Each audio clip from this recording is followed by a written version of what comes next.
Total body cleaning tayo ngayon. Yan yung ating sirani ko. Hey guys, tayo ay mag-iinis ng total body cleaning ng aking motor na Honda Click V3. Sundan nyo kami ha. Don't forget like and subscribe.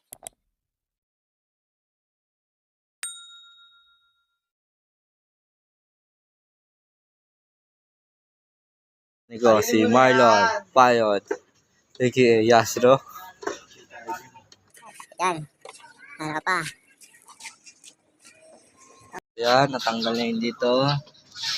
Konting ano-ano na lang yan. So, makikita na natin ang loob ng makina. Na. So,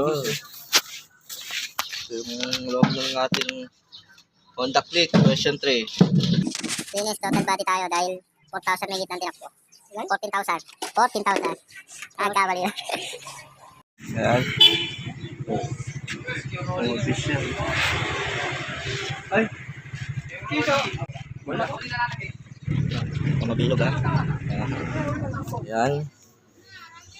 Kunti natin tinatanggal na yung ano, cable sa throttle.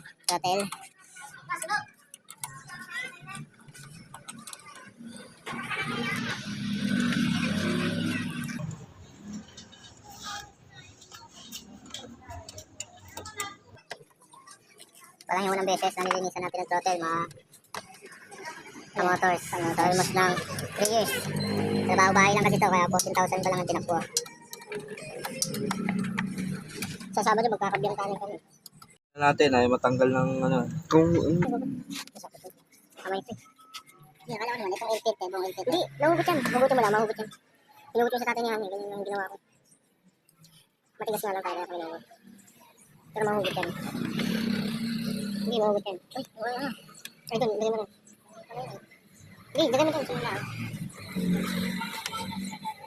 Wala na, natanggal yan.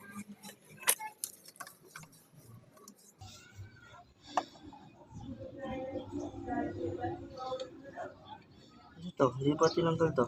Huwag mo nang... Hindi marami yung kasama kong babae, tatlo lang. Dami mo namang babae, tatlo lang. So, birahan natin ng ano, spray. Yung spray. Spray mo konti. Hindi?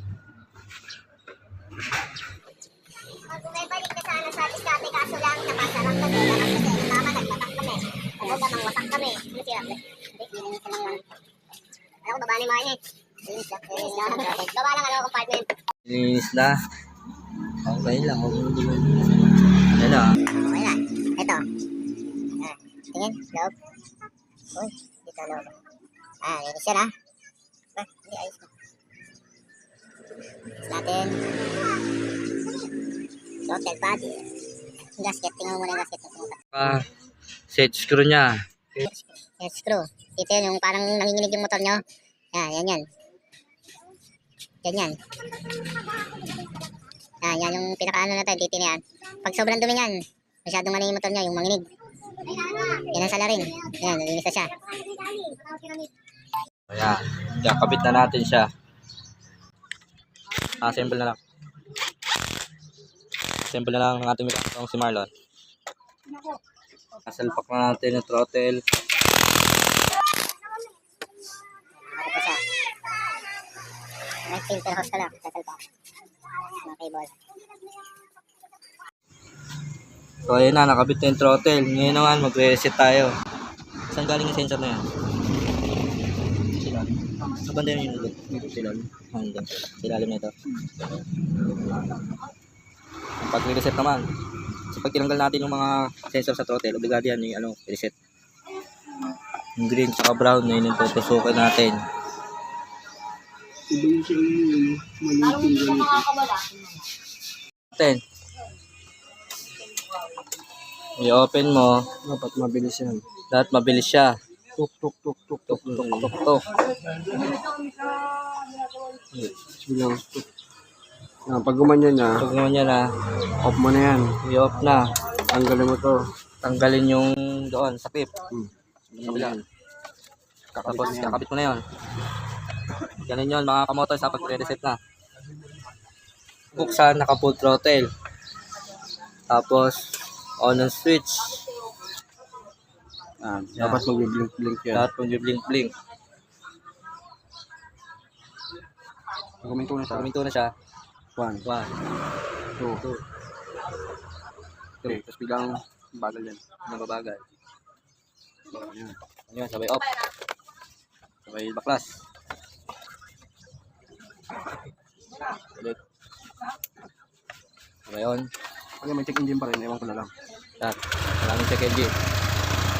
Kasi ano, Taas. Mataas yun na. Limit na yung takbo ng motor natin. Hindi na kagaya nung ano na parang nag-hingal-hingal. Kakabit na natin. Subuhan yan. Ipak, sabay testing. Ayan mga kalapatits, ito na yung motor natin. Okay na linisan ng throttle body.